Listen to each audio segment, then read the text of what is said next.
any person out there, and I'm victim to it as well. If you're building a car, it's always about, hey, let's do a little bit more. Yep. Let's go a little bit more. Let's make it a little bit more custom. Let's push the power a little bit more. And of course, as a result, you do end up at the drive shafts, which then now you need to customize that. Good day, everybody. Welcome to another factory tour. Checking out all things automotive, especially for you lot.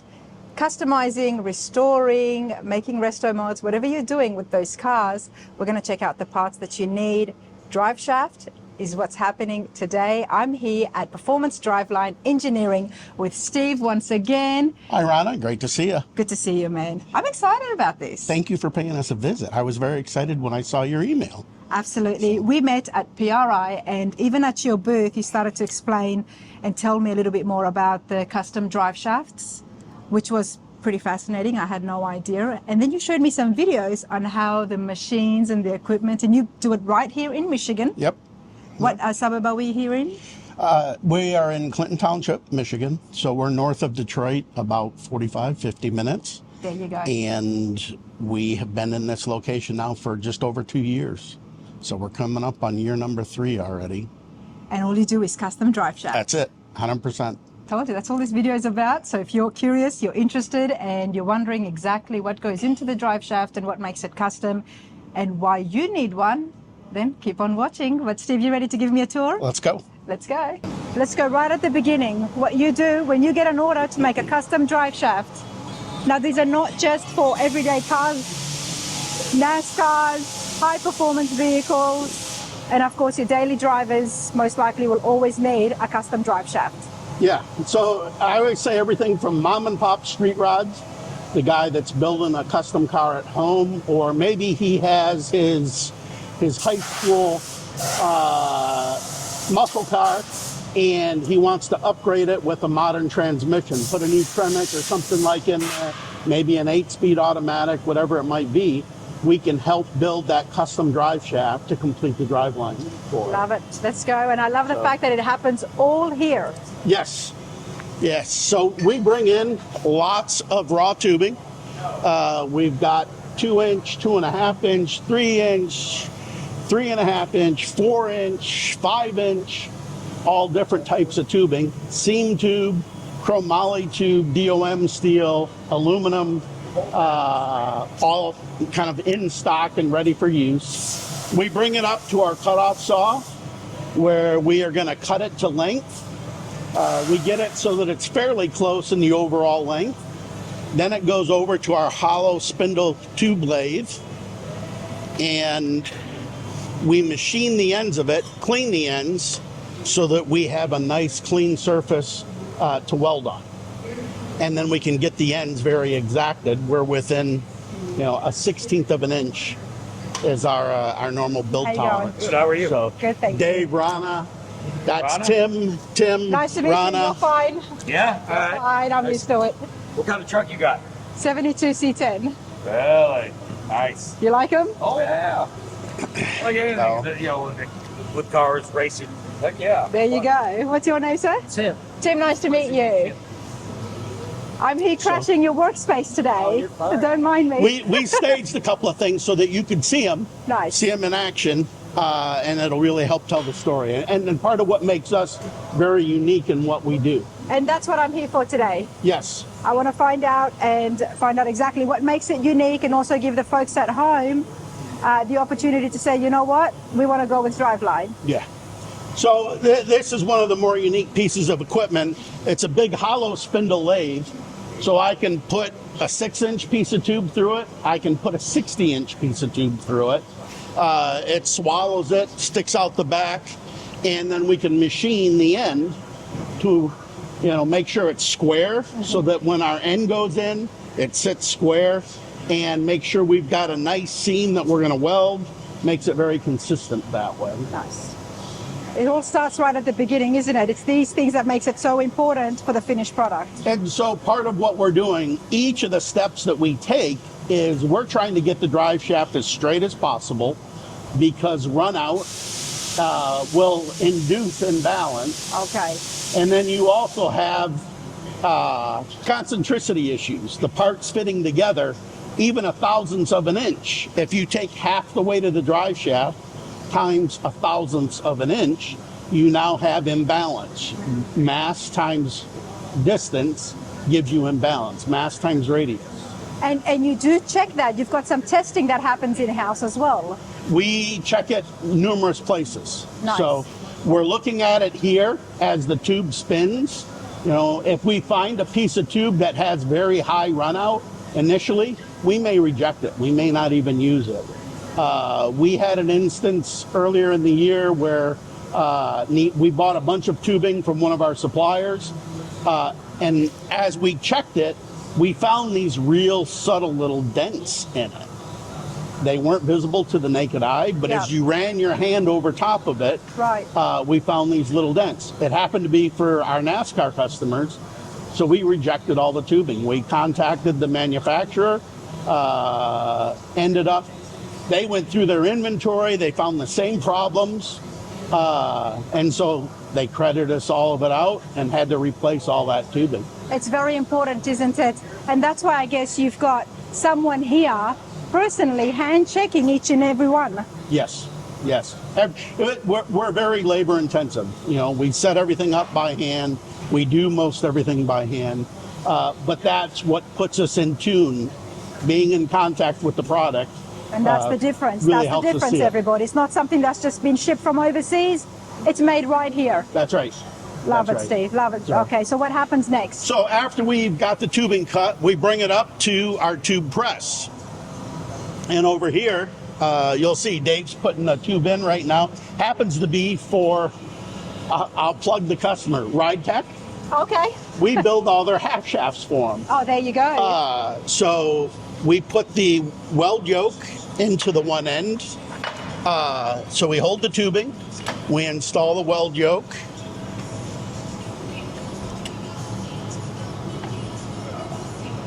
And then the second end comes in.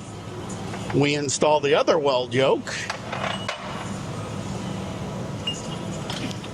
Now it's holding those weld yokes in a very exact orientation so they're not rotated. And when we run the press, it will allow it to press straight in. And that's how we can see the two edges, they meet perfectly. Yep.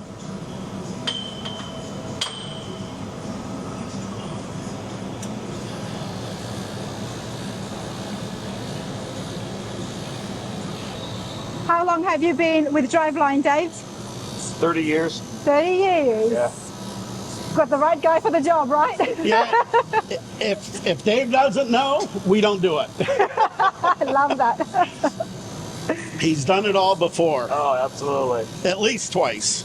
So we're just pressing it together to make sure that they're exactly the same size on both ends. Their orientation, so the U-joints are perfectly in line, and we're pressing to that tube that we just now machined so that it's exactly the right length. But it hasn't been welded yet, obviously. That's right. Now we still got to assemble it first, throw the U-joints in. We got plans. That will go on one end of the shaft. And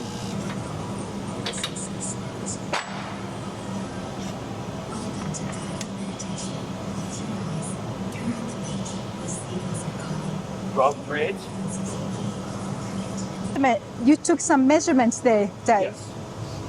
Yeah, I just kind of hooked it and went from this end to this end, and it's supposed to be 12 3/8, and we are at 12 3/8. And that's what the customer has ordered, in this case, Ride Tech. Yep, which should be right here. That's what make it is, which is the center line measurement. I mean, you can go as in, put it center to center, and you'll still get the same number. Mm-hmm. And then we install the U-joints and the flange that goes with it. Because every vehicle, every build may have different measurements when it comes to the drive shaft, depending on the transmission and the setup that they have going on. And even build variation in cars. We've got some customers that build kind of custom turnkey cars, but those cars may vary in a quarter inch difference in the overall length when it's built. So we build to exactly that car. It's custom built to fit in that exact application. From what I understood when we last met at PRIs, it's such a precise process. I guess it's not very glamorous, so we make it the very best that we can, sort of But thing. precision is very important, isn't it? Yeah. Because if you get too extended, if the drive shaft or the slip yoke, it gets too far out of the tube or out of the transmission, it'll want to wobble and run eccentric, causing a vibration, ultimately causing some leakage at the tail shaft of the transmission. If you get it too far in, you get a jounce condition, the suspension travels up, it pushes that drive shaft forward. It may clash with the transmission. So we always want to make sure that we account for suspension movement, we give the proper space that it can't bottom out, and then we keep it in as tight as we can so that it stays as smooth as possible. If you're having those kind of problems when you're driving, then most likely something's up with your drive shaft, so you better give Steve a call. Could well be. Could well be. So we install all of the U-joints into the drive shaft. At our build table here, we kind of lay out all the components that are needed. We use snap rings to install them.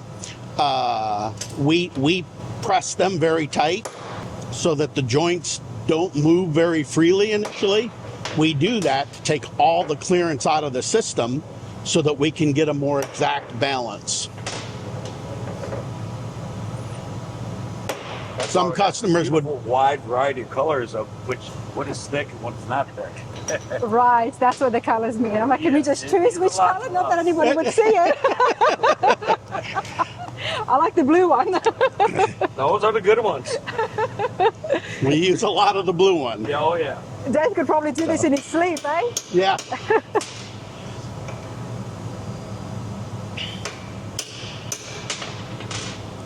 Steve, what's different today making the drive shafts compared to what came from factory with all these classics?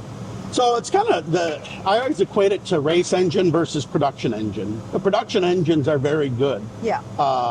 But when you're looking to make big power, control or harness big power, you need that tight, hand fit, very closely toleranced assemblies to help achieve that. Especially that's why I guess one of your most big customers is the NASCAR racers and the drivers constantly changing gears. And they spin them very fast, 9,000 RPM at most tracks. And they want them as vibration free as possible. Yeah. Drivers are very sensitive to vibration. That tells them that something's going wrong in the car potentially. So if we can make it as smooth as possible to start, it gives them a better feel for what the car is. At one point, they were so sensitive. One of the major NASCAR teams, we were balancing wheel hub assemblies, the entire assembly, and they were using that for qualifying at Daytona and at the super speedways. Wow. Because if we could make each wheel run a little bit smoother, it gave them a better sense on the track. What's going on with the car when they're racing, of course. So after they get pressed together, everything gets fit in, we take the drive shaft up to our semi-automated welder. Semi-automated welder? Semi-automated welder. Okay. That's good. That's all you, man. All right, come on and do it. So we'll show you. I've got an aluminum one set up for you. Okay. And you can see how we go through that.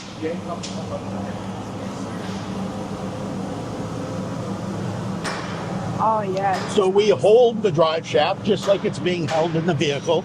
We grab the slip yoke just like it's being held by the transmission. We grab the rear universal joint just like it's being held by the pinion. We will go through and measure run out at multiple locations, and then we will straighten the shaft to get it as straight as we possibly can before the welding process. One of the things that we do, you'll see a blue mark. We know that that's the high run out point, so we'll use the weld to influence that run out when it initially starts. So we'll strike our arc right there adjacent to where that high run out point is. Wow. So once we get it set up like this, We get our head in position. We've got an aluminum head for welding aluminum drive shafts. We've got a steel head for welding steel drive shafts. We select our parameters. We know that it's a 3-inch, 125 wall aluminum shaft. So the speed, the power, the wire feed is all controlled by our little PLC. And that allows us to get a very exact weld every time. And obviously the drive shaft is turning as that is happening. The drive shaft will rotate as it welds, yes. So we'll show you what that operation looks like. We don't all have welding helmets here, so we're going to just put the camera there.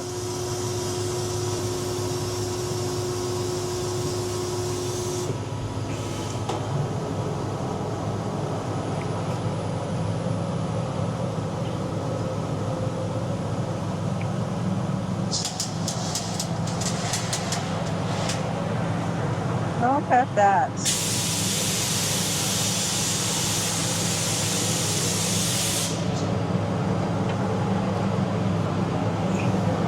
So yeah, you can see we get a nice consistent weld all the way around. We'll then go back and wire brush it to clean it up a little bit, make the finished product. And is that done by hand, or do you have a... That's all done by hand. We actually will sand the entire drive shaft as well on the balancer for two reasons. One is it gives us a nice clean surface to weld our balance weights to. The other is it gives us the visual effect that we want having an aluminum drive shaft.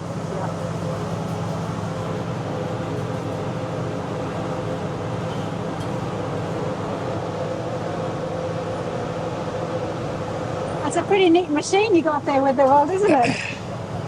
It works pretty darn well. It's pretty consistent. Very, very. Doesn't matter if it's Tuesday or Thursday, before lunch or after lunch. I love a consistent weld, and that's pretty cool.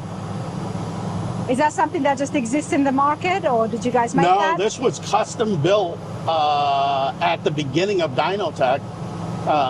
The story goes it was actually built basically in someone's garage to set up the welders. Some of the best things are, right? Yeah, yeah. So I've never confirmed that, but no one's ever denied that either. So that's good enough.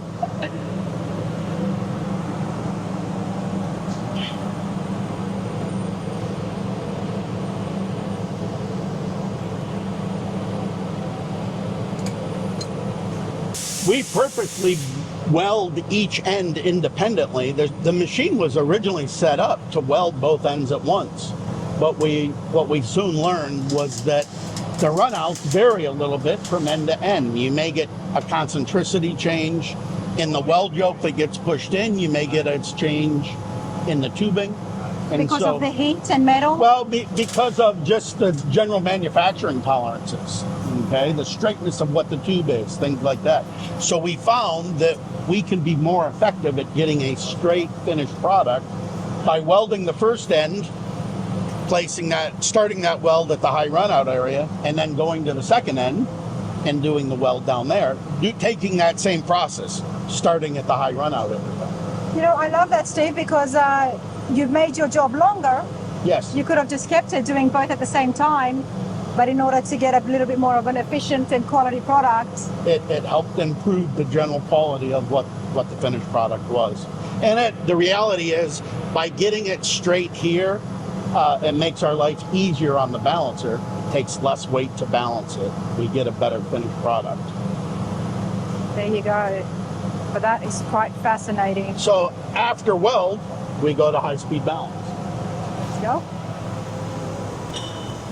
Performance Driveline Engineering right here in Michigan, everybody. Let's find out exactly how these get assembled. This is one of our high-speed balancers. The base is about 15,000 pounds. The big overhead gantry happens to be a projection welder. So it comes around a steel drive shaft and will weld almost like a spot weld, but it goes around as opposed to inside and outside of it. These two? That's right. So the tube goes right in here, The balance weight goes on the very top, and when it closes, sends the current through and gives us a projection weld that welds the weight into place. Wow.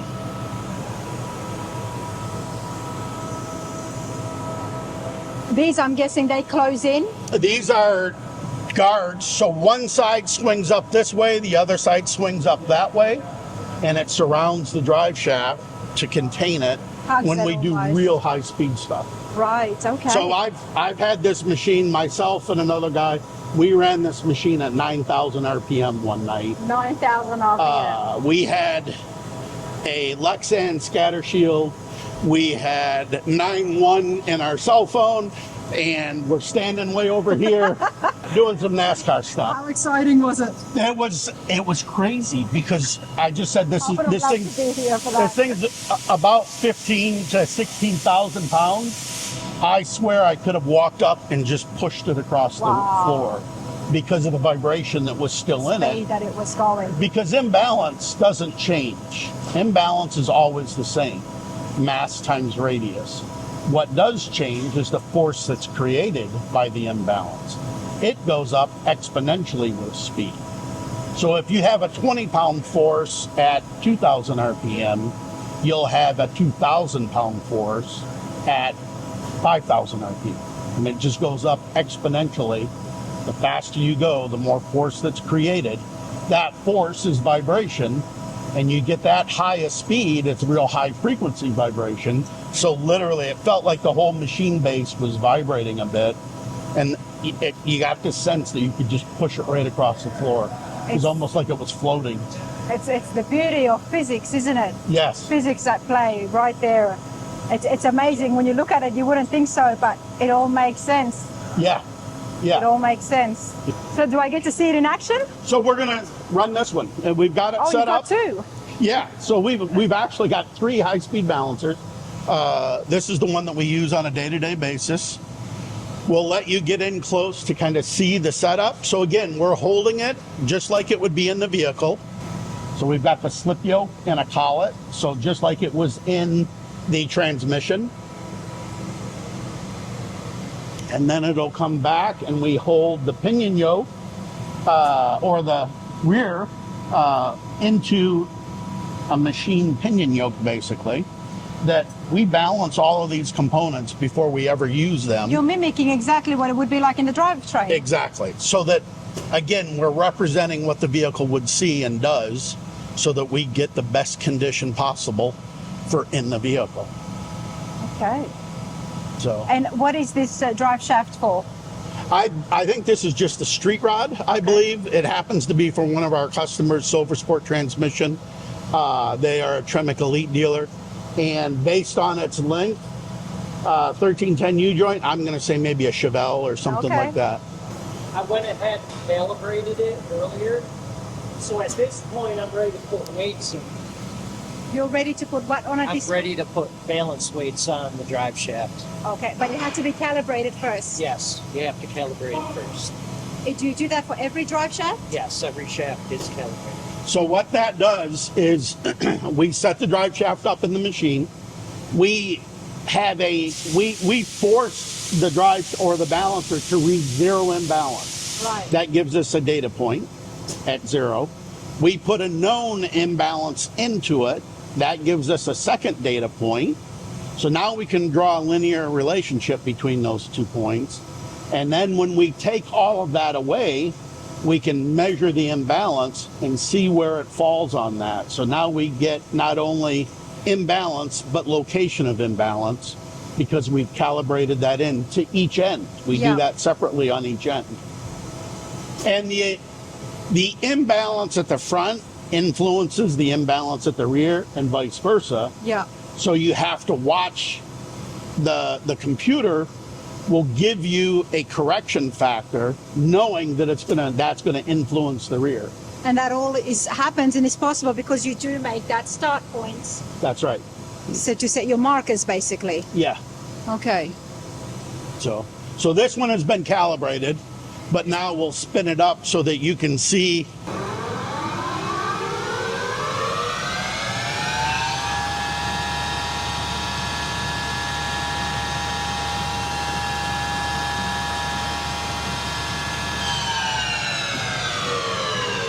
So what RPM did that go up to?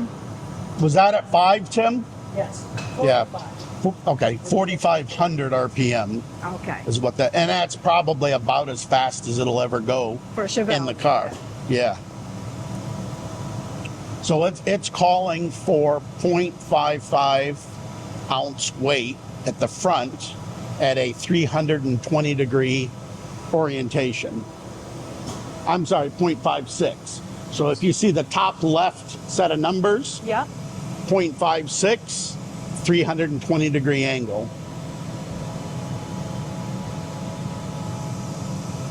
So what we'll do is we will use some nylon tape, reinforced tape, and we will tape the balance weight into position to test and make sure we're getting the proper correction on it. And right here, there's the one I'm going to put on the front.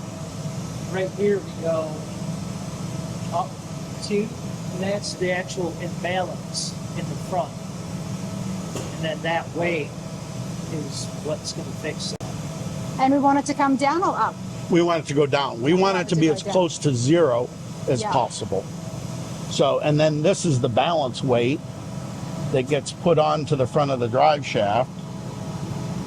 Those little tabs are where it welds with that projection welder. So when it clamps down over top of it, the current goes through those 3 little contact points and effectively it spot welds itself right to the tubing. It's such a small piece, yet it makes a big difference, doesn't it, when it comes to the weight? So it called for 0.56. It was at 0.97.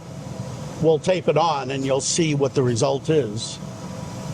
And we'll do the same thing at the rear.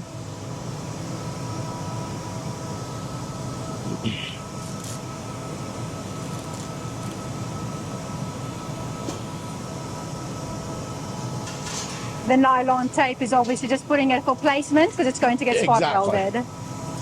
We use a nice heavy duty tape because we don't like those things flying around very much. Not when it's spinning like that, thank you, Steve. Definitely not. Every now and again the tape comes loose and everybody jumps a little bit. Yes. Yeah, I do like this stuff, everybody, okay? It does excite me, so I don't know about you lot, but I want to see how my drive shaft gets made, what's involved, and the good people behind it. So I hope you're enjoying it because I certainly am. I'm excited to see what happens to those numbers. What's the weight of that tab you're putting on? Do we know? I think the front was what, a 55? 51. 51 ounce. Okay. And then at the rear it's a 60? 64. Okay.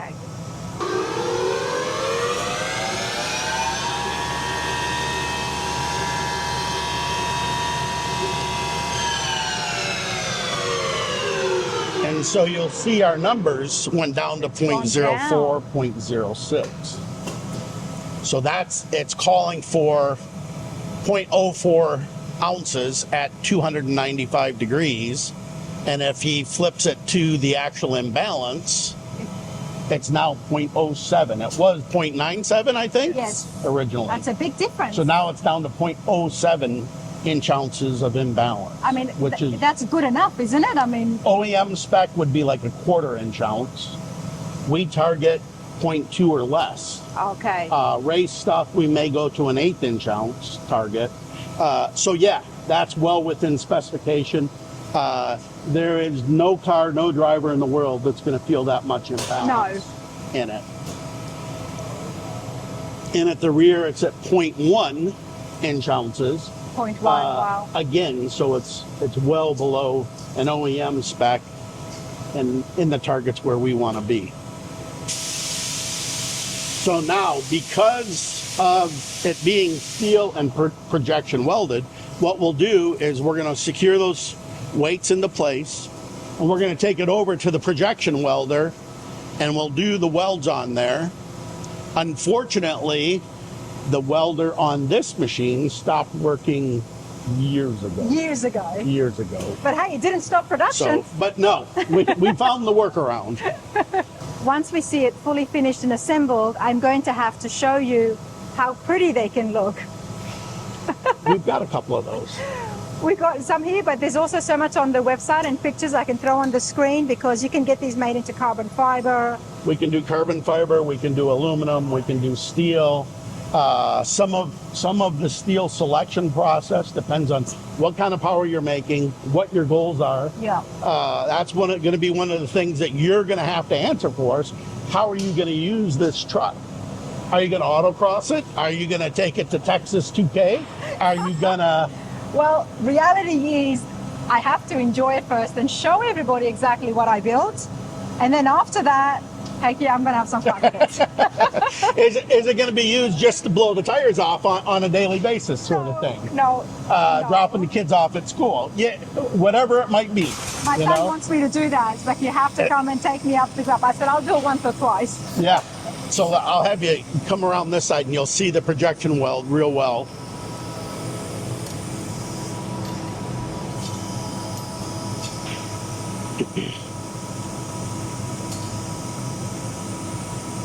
I draw a line on the shaft, you can see here as well. So when I take the tape off, the weight moves, and that lets me know that the top of my weight has to be in line with that blue. You don't leave the tape on, you take it off. Take it off. Yeah. And that's why you placed this here now, Yep. perfectly at your mark. That's at the mark. That's where it's going to go.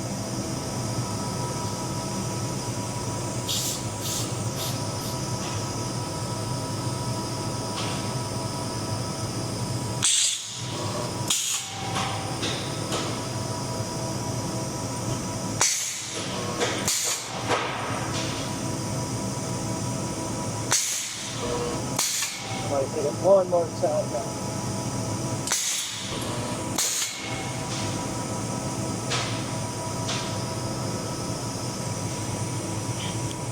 And now you can see the discoloration that takes place from the welding. It will take a cold chisel to get that thing off of there. Oh, of course. So, and that's one of the things that we've always done. We guarantee our balance weight. If it ever comes off, we will replace it, rebalance it at no charge. Lifetime warranty. Yeah. There you go, everybody.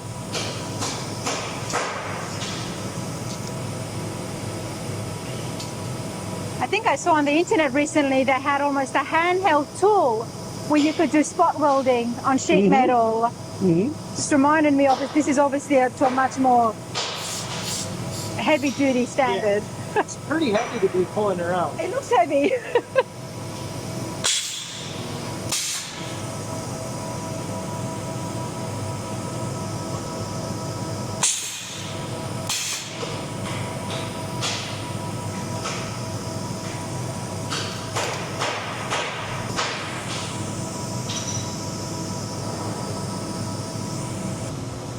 Now it gets tested again, Steve?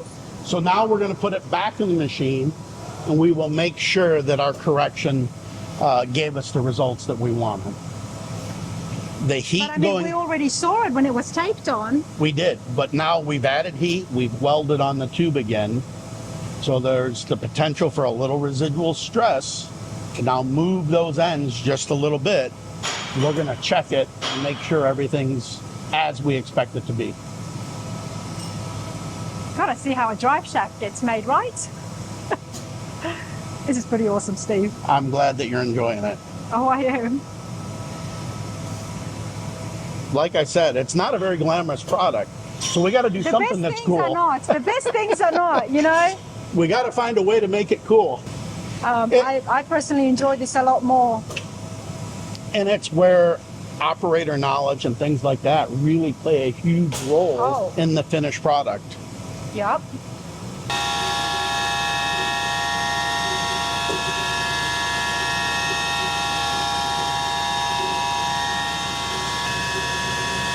How long do you need it to run at that 4,500 RPM before you know that? We'll let it run for a minute or two because it takes some of the heat out of it. And as it cools, those numbers will change just a little bit. And we may fine tune it a little bit once we do that to make sure we get our balance targets where we want them to be. There's a lot involved, and to do this for each and every single drive shaft. So there are a lot of drive shaft assembler balancer manufacturers out there. There's only 2 or 3 of us in the country that go to this extent. And this is the difference when you are making custom drive This is shaft. why at one point we had 98% of the NASCAR business. Every championship for a 12-year period had our stuff in it. Yeah. You know, and whether it's offshore boats, desert trucks, I've got race teams out in Southern California that they send us their drive shafts to be balanced for Baja 1000 racing and stuff, because they know that we can put the best balance on, give them the best opportunity to finish a 1,000-mile race under brutal conditions. So this is the difference. You know, your daily car that you get today is not going to have this kind of rigorous effort and quality control. And while they continue to get better and better with the manufacturing process, it's still a production engine. Yes, it you is, know, isn't it? it's not a Not race one-off. engine. Yeah. Yeah. So now that number's at 13 at the front, I think. And the flashing number shows us the orientation, 291 degrees. Because that number did go up from before. That's right. It went up a little bit because of us going through the weld process. And now you've got to bring that back down And now we will bring it back down a little bit more by adding more to the rear. by adding a little bit more weight to the rear in the the rear. correct position. Okay, all right, I'm getting it, I think. And so sometimes what we find, by spinning at high speed, we dynamically excite the drive shaft, and it causes it to move in the path of least resistance. You pour water down a hill, it always goes around the rocks, right? Takes the path of least resistance. Same idea with imbalance and clearance. If there's a little bit of clearance anywhere in that assembly, it will find it, and at high speed, the force will push it in that direction. So we've taken up the first bit of imbalance. Now we're going to put on a second weight. And you've taken that up by making sure it's as straight as it can be. That's right. As straight, and you know, so at one point when we were doing a lot of work with the NASCAR teams, we said they were complaining a little bit about run out. But we said, well, the reality is a sine wave would be the very best drive shaft we could ever build. And they're like, well, but that's got 2 points of higher run out. Yeah. So, yeah, it does. But it makes the drive shaft very, very rigid, so it can't bend. So it keeps itself straight. That's right. So its first order bending is to jump rope. All right. And that is part of high speed operation, is it starts to jump rope.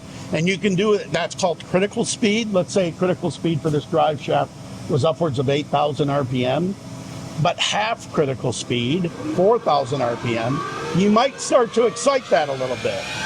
So if we could make a sinusoidal drive shaft, it would be really stiff, and it would give us really good repeatability and balance numbers. Because of it being rigid. Yeah.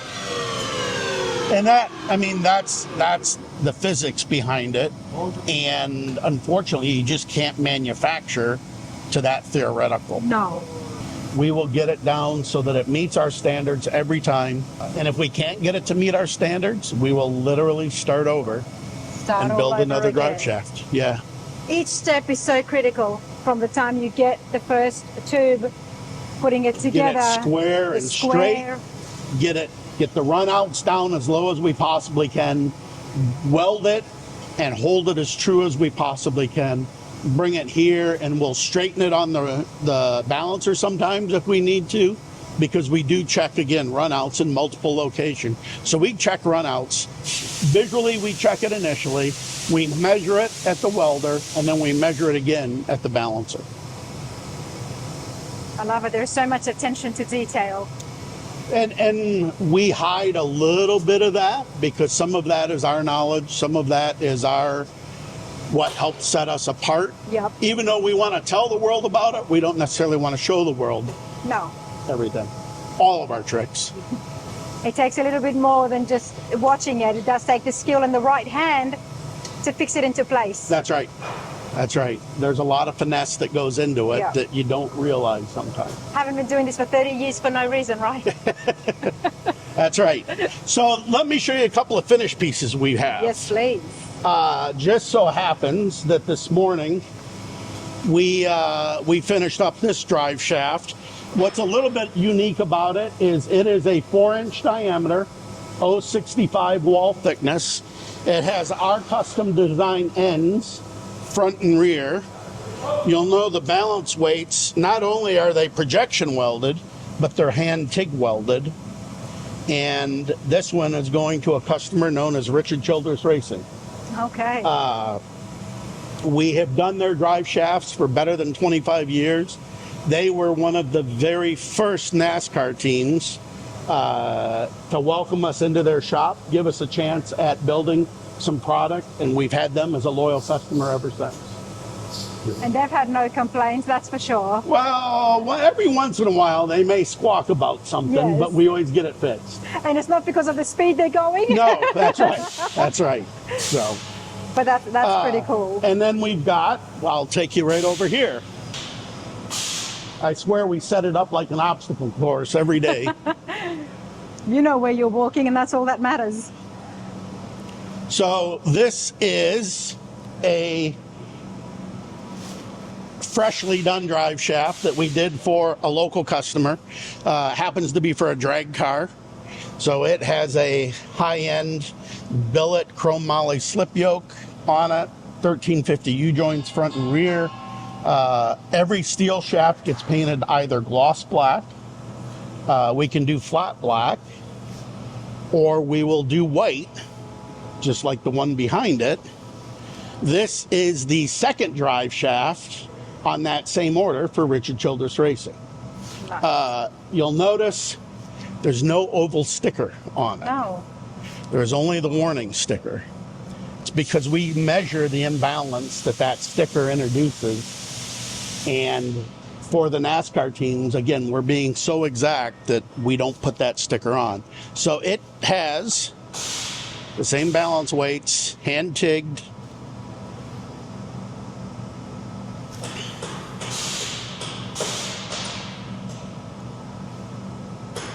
This is pretty cool. So once that other one gets painted this evening, it'll join it, and we'll ship both of them off to North Carolina tomorrow. You don't rely on anything from outside. No. We do it all right here in these four walls. Now we do some machining outside. We have our weld yokes machined outside, but I can show you something that there's only one other company in the United States that I'm aware of that they can do it, what we do. And I'll show you real quick what that is. Okay. It's something pretty unique. Let's go see it. But yet, it goes into, so every one of our NASCAR drive shafts, we balance the ends, those weld yokes, before they ever get put into a piece of tubing. Even the yokes need to be balanced as well. Well, we do that so that we can get them as straight as humanly possible.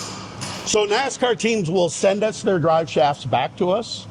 And Janine, who you saw when we first came in, she puts on some paint stripper. She completely strips them down like this.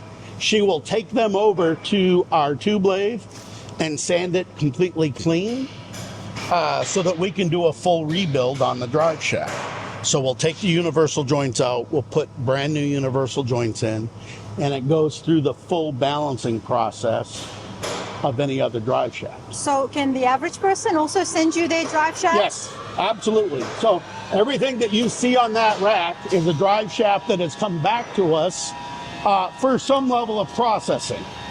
The white ones are NASCAR. This is for Chrysler, or I should say Stellantis these days. This came from a circle track racer, Buzzy Racing. We get all kinds of different things back where we can freshen them up. We can put new U-joints in. we can go through them and make sure that they're at the same high quality as when they originally left us. Steve, earlier on you mentioned that it's almost like lifetime warranty. How does that work out with yourself, company-wise, economically, with the racers out there and just thrashing their drive shaft? So, on this NASCAR shaft, you'll see we've got some pretty heavy damage here. Yeah. Something happened during the race event. You can actually see that it necked that tubing down. That is something that they sent to us. Can you repair it? Well, yeah, we can cut the ends out, put new ends in, and rebuild it, but we can't save this portion of it. So normally in a condition like that, we will just replace it, build them a new drive shaft.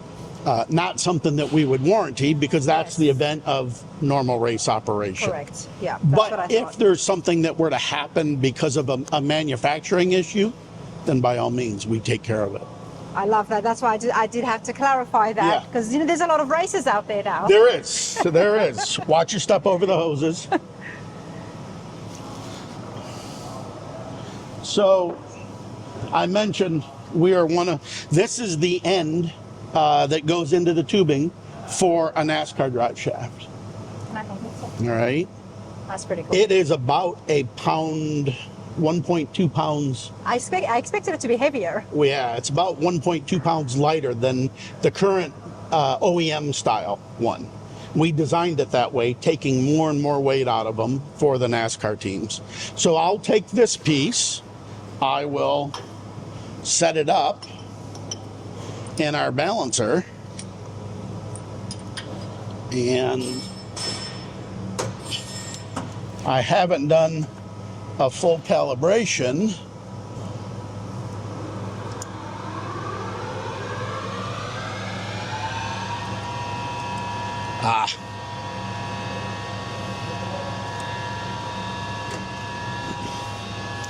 But we'll spin it up just like it's in the drive shaft, holding it just like it's in the drive shaft, and we'll get an imbalance number, 0.21 inch ounces at 344 degrees. So I can stop it. It will index to that location. You'll happen to see that there was a blue mark on it from it being audited before. Yeah. And without the calibration, when I audited it, it had 0.20 inch ounces of imbalance in it. So we're within 0.01 in our measurement. Wow. I'll now take that and effectively I'll do this. I'll take some of that press area, sand it away, and I got this one down to 0.02 before it ever goes into the drive shaft. So it's introducing very little imbalance into the running assembly. We do that front and rear before we ever build the NASCAR drive shafts. We can do that on any drive shaft. It's usually kind of overkill for the average racer. And obviously there's a cost associated to it because it takes the time to go through all of that. Of course. It's interesting that even this can cause an imbalance onto the actual shaft, doesn't it? So all those pieces add up. Now, if it so happened that our imbalance in the drive shaft, we've got imbalance in that piece of tubing. We've got imbalance in the U-joint, in the slip yoke, everything that kind of connects to it. If they all line up in the same plane, they're additive. It makes for one big imbalance. If you got lucky and the imbalance fell here in the weld yoke, the imbalance fell at the bottom on the tubing, it can balance each other out. They would cancel each other out. Yeah. So again, all things that we're looking for when we're building real high-end stuff, we want to know where that imbalance is at, and we purposely orient it into our tubing so that we can, again, build the very best piece possible. So when we get to balance, we're using as small a balance weights as possible, and it doesn't have all that inertia of those balance weights running around. Wow. You've been doing this for a long time. How did you get started, Steve? I went to school, was a mechanical engineer. I did some work for some contract test houses in the Detroit area, testing everything from window regulators to seats to you name it. I tested it. Dash panels, crash test, all kinds of different things. I got an opportunity to go to work for GKN Automotive as a test engineer, and I spent about 6 or 7 years there, I guess. By the time I left, I was the manager of the test lab, so I was overseeing all of the equipment that we utilized, and I was the account manager for Toyota. You sure like testing. numbers, right? And, yeah. So GKN was kind enough to literally fly me around the world on a couple of different occasions. I saw a lot of Europe. I went to Japan several times. I will just flat out say hated Toyota because they pushed us so hard at developing their product for their application. And when I got done with it all and I walked away from it, I realized, man, they made me 10 times better an engineer than I would have ever been on my own because of their process and because of the way they approached problems. They taught me how to problem solve and find the real root cause of the problem. By avoiding what they did. Yeah. So, if you cut yourself, the Band-Aid's not, it's a fix, but it's not a real fix. It's a Band-Aid on the fix. How did you cut yourself? And they would take you through all these steps and make you find the true root cause of the problem. We got into some crazy projects. Wow. Found things that we never dreamed of even possible, but it happened. Power outages stopped grease from going into one component and caused one failure in 100,000 vehicles. Wow. I mean, I guess that's why we see so much of those recalls that happen. But we figured it out. They pushed and pushed and pushed. And as monotonous and humbling as it was, we found what the real root cause was. We put a fix in, and so the director of engineering flew over from Europe because it was such a big deal. We happened to find it on Thanksgiving weekend, and one of the best attaboys I'd ever gotten was the director of engineering saying, "I can't believe you guys figured this out," sort of thing. And it was fantastic to be able to go back to them. Here's why it happened. Here's how it happened. Here's how we can prevent it from happening going forward. So that made me a much better engineer, and we really, I've used that my whole career now doing this with drive shafts. You've definitely got your hands full with the drive shafts, but just, listening to your story, Steve, and the background as well, have you thought about making a new product? I have a couple of patents. Okay. I've got some stuff that we've done in the past. We did some measurement systems for NASCAR racing, torque telemetry systems. One of the products that we use on our new Mustangs, drive shafts, take it from a 2-piece down to a 1-piece. We were able to get a patent on. So we're always looking at things like that. There's always things in the works, isn't it? Yeah. It's, because you got to keep going. I don't get to retire yet. No way. You got to keep going. I'm having too much fun. There you go. But that's very neat, without a doubt. I had absolutely no idea the importance that's placed on balancing it and getting those numbers right. And so at one time, we used to be a company called Dynotech Engineering. We did crankshaft balancing. We did flywheel balancing. We did transmission components. We did differential balancing. That's where a lot of this stuff came from. As the OEMs got better and better at what they manufactured, and there was less and less need for that, that business kind of slowly went away, but the drive shafts continued to grow for us. So that's why the drive shaft portion continued on, and we've grown it into the business that we are now. We'll do 100 to 150 custom drive shafts in any given month. I believe that, and it has continued to grow because, and I always say this, that the car culture hobby has grown. Builders and enthusiasts are pushing the limits, And I'm glad that they are, because then that means that you've got to be on your toes and Yep. keep up with that, keep up with the bigger transmissions to support the higher horsepower.